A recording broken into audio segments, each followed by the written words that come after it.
Fancy seeing you here. I'm your host, Ali Rae, a serial entrepreneur and mom who loves building brands and raising babies.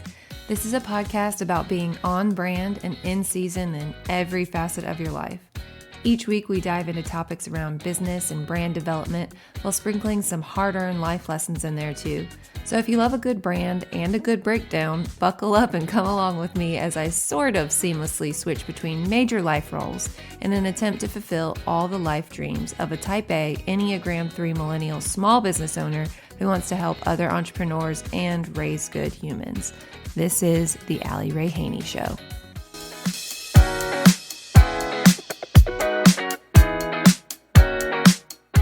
Welcome to another episode of the Ali Rae Haney Show. I am really excited to dive into today's episode, but I am also a little nervous. There's just so much information out there surrounding this person that I feel like it's a little redundant, but she is just a freaking rock star, literally and figuratively. Also, if you follow me on Instagram, you have probably seen my Branding 5 at 5 series where I break down strategies that big brands use so that small business owners can apply them to their own businesses. In this series, I dive into those strategies, what they're doing well, and then I give tangible takeaways from that brand that can be used to implement within your own small business as an entrepreneur. Well, about a month ago, I did a segment on a person that has probably one of the strongest personal brands in the entire world. And lo and behold, it was some of my most interacted with content that I've ever put out in my 6 years of business.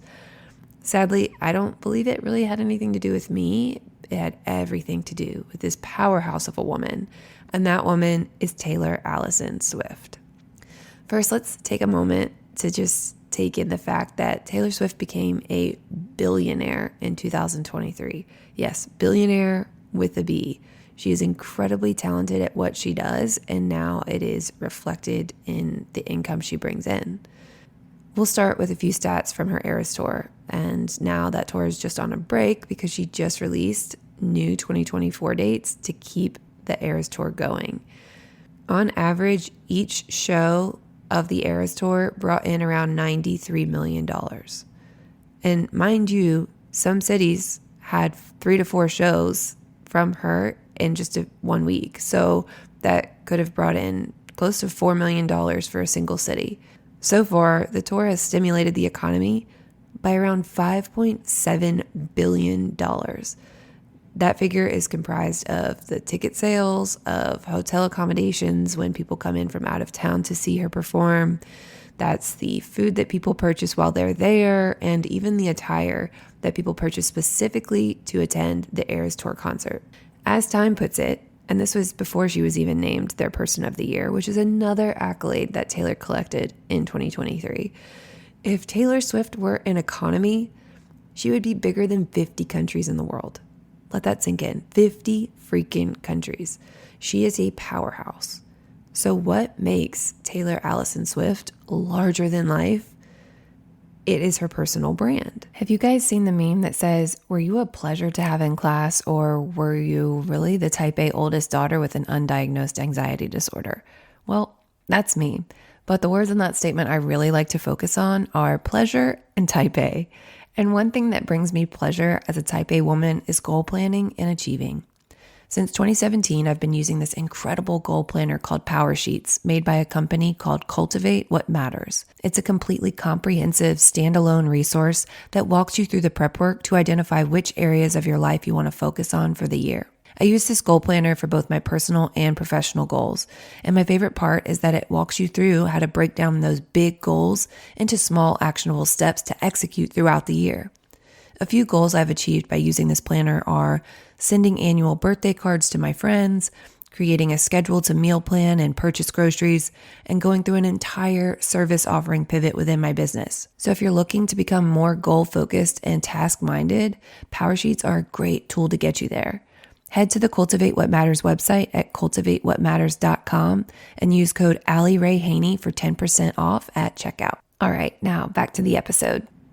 Okay, and also let me know that I do not consider myself a Swiftie, although my husband may say otherwise, but I am just enamored with her business acumen. She is so incredibly intelligent. She has a ton of foresight, and she stands up for herself. How could I not admire that as a business owner? Before I jump into what makes her brand so enchanting, though, see what I did there? Please let me preface this by saying that her music is what makes it all possible. She has a knockout product, which is her music, but without knowing how to market it, she wouldn't be who she is today. And all that to say, she has a very impressive musical catalog, but because my expertise lies in the business and branding arena, I'm going to stay focused there.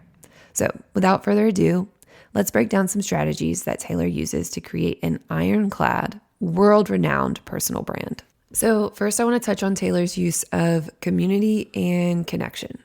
She does both of these in multiple ways, but let's first focus on the community amongst her fan base that she's built. Her career so far has spanned over 17 years and shows no signs of slowing down. And yet there are grown women, hello there, fellow millennials, who are fangirling over Taylor as much as preteens are. So how in the world does she appeal to such a large and varied audience? Well, there's a few ways that she does this. According to Forbes, 45% of her fan base are people between the ages of 27 and 42. I think it's safe to say that probably the majority of those are female. But she has created such die-hard fans. You know who I'm talking about, all those Swifties, in the original generation that she grew up with, that we are now having our own children and passing the Swift obsession down to the next generation. Second, I want to touch on the fact that her music has mirrored her own journey. So regardless of when a new listener initially interacts with her songs, they can essentially grow up with Taylor Swift singing their life soundtrack. Like right now, I'm picturing high school Ali singing Tim McGraw and Love Song in her bedroom. Like seriously, Caleb and I thought Love Song was our song back in the day. Our song is a slamming screen door. Yeah, that was us. And finally, she does a lot of storytelling about her own life through her songs. And that authenticity is what attracted the diehard fans. Everyone loves a good story. This is key when it comes to making your own personal brand. In fact, I would argue that her storytelling abilities have not only allowed her to brand herself, they've also allowed her to rebrand herself time and time again. Today, Taylor is not the same as Tim McGraw Taylor, but we'll touch on the eras portion of it in just a bit.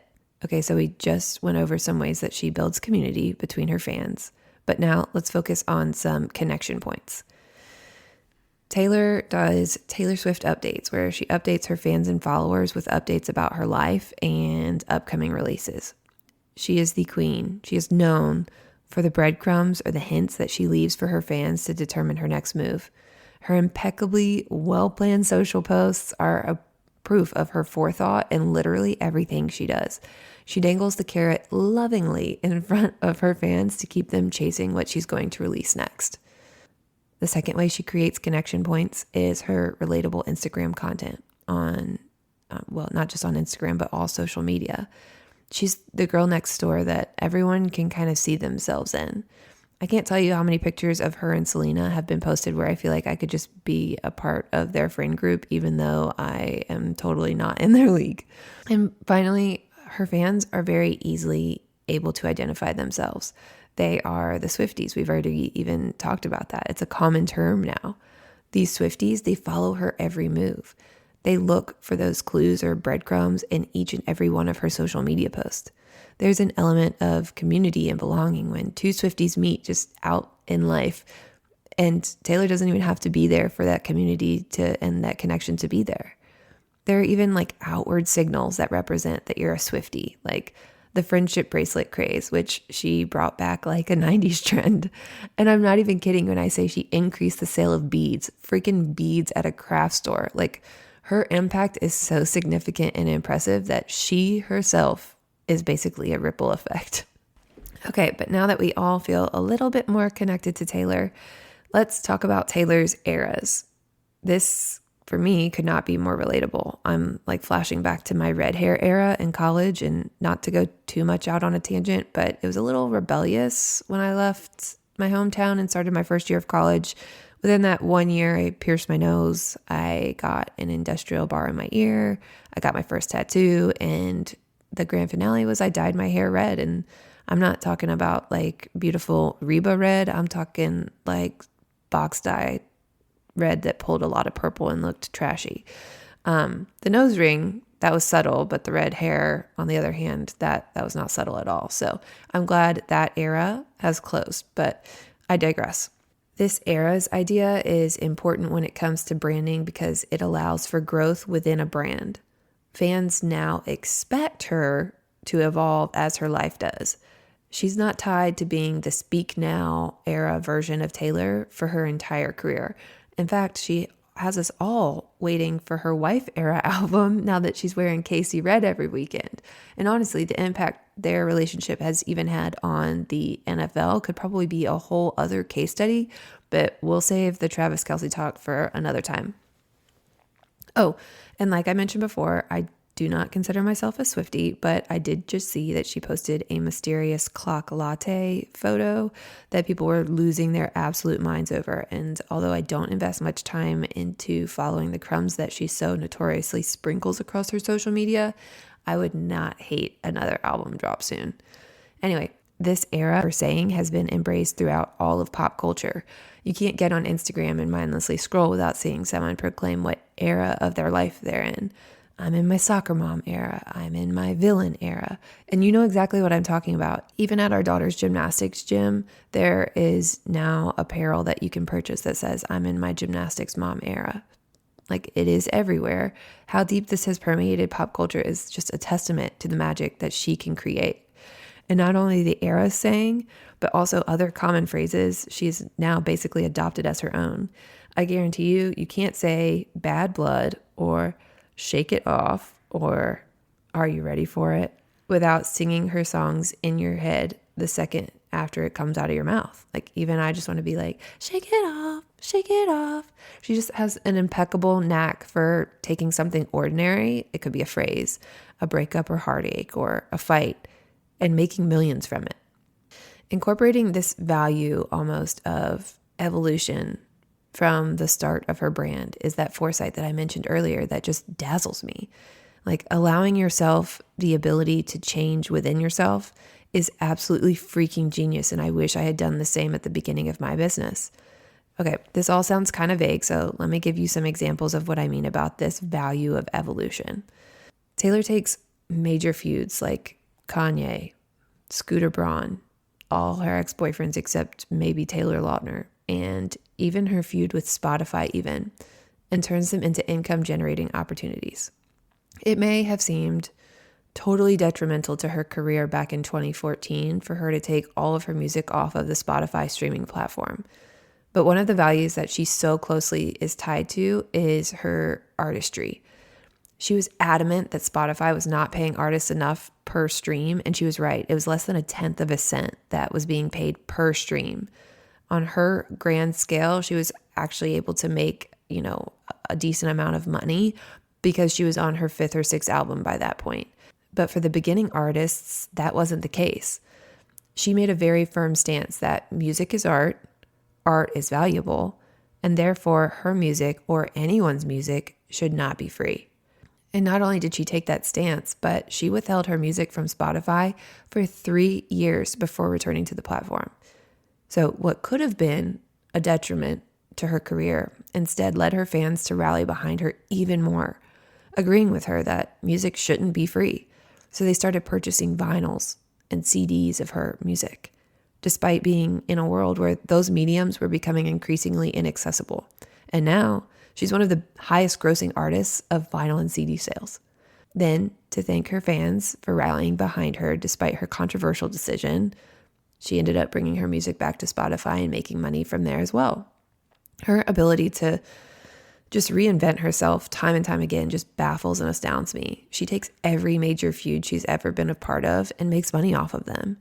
Every time she's underestimated or messed around with, she, with grace, mind you, finds a way to make a comeback, and it's just absolutely incredible. Look, there's nothing more on brand or in season than confidence.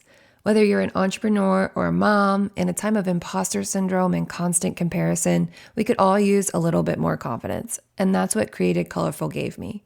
Created Colorful is a virtual color analysis where you are given your knockout color palette for guaranteed constant confidence.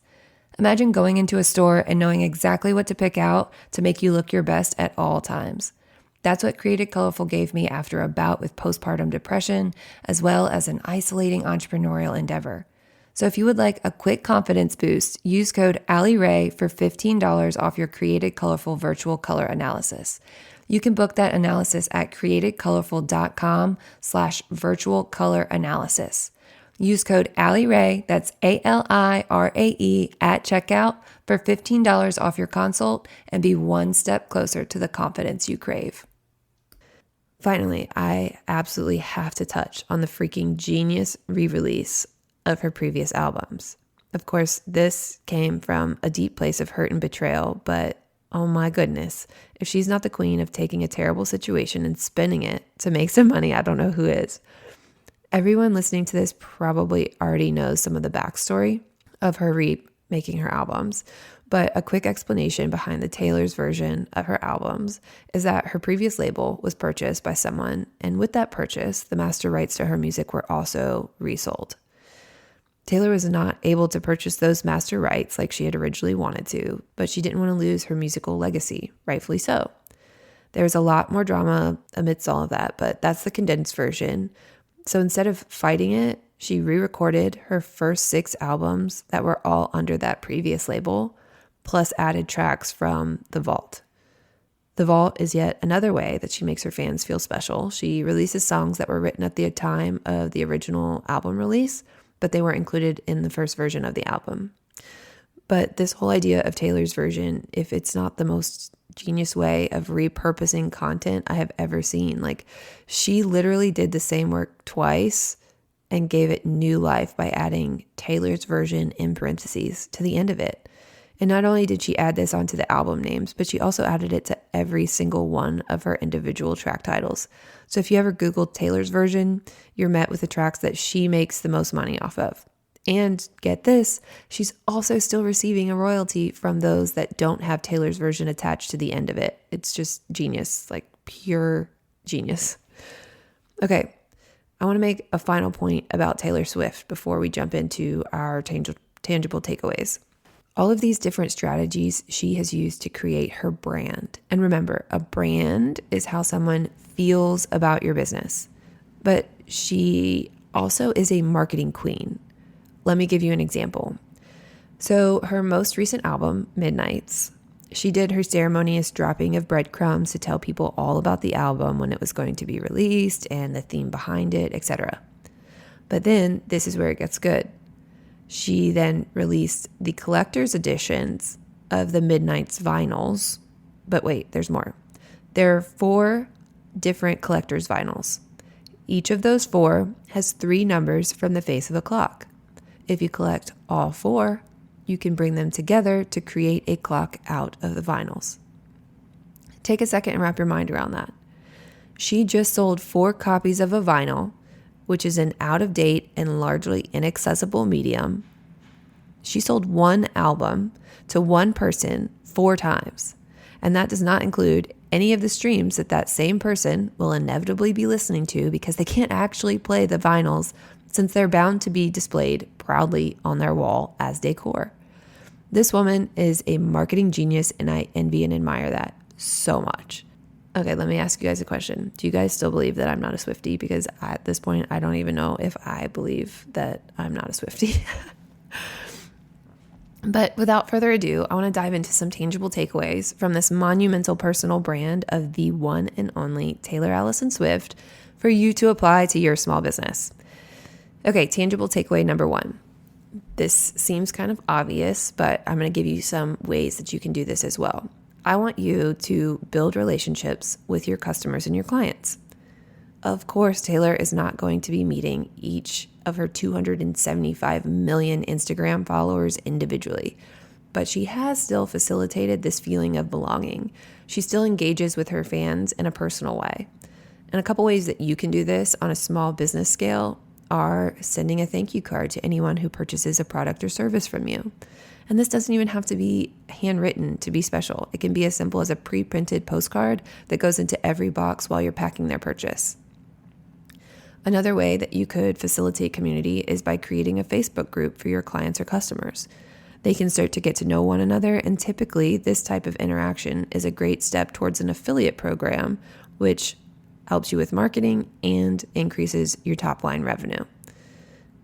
Yet another way that you could create community amongst your most loyal customers and clients is by coining a saying to use as a hashtag on social media, or creating a name for everyone who's made a purchase from you, much like the Swifties. That way, when a new customer encounters it, they see the community, and they can also see previous posts using that hashtag from others as social proof, which is user-generated content. Okay, tangible takeaway number 2. Tell your brand story, just like Taylor tells the stories of every single one of her breakups. Everyone has an origin story, and everyone has an evolution story. Figure out what those stories are that you can tell time and time again that your ideal client or customer will identify with. Being able to allow someone to see themselves in you is one of the deepest ways to connect.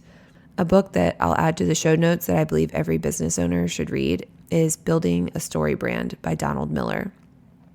He dives into the power of stories and the dynamic between you as the service/product provider and the customer. Tangible takeaway number 3, it is okay for your brand to evolve. Embrace the era that you're in, but know that there is room to pivot if you need to. There is room to pivot if you need to. Sorry, I'm mostly repeating that to myself because I'm the one who needs to hear it.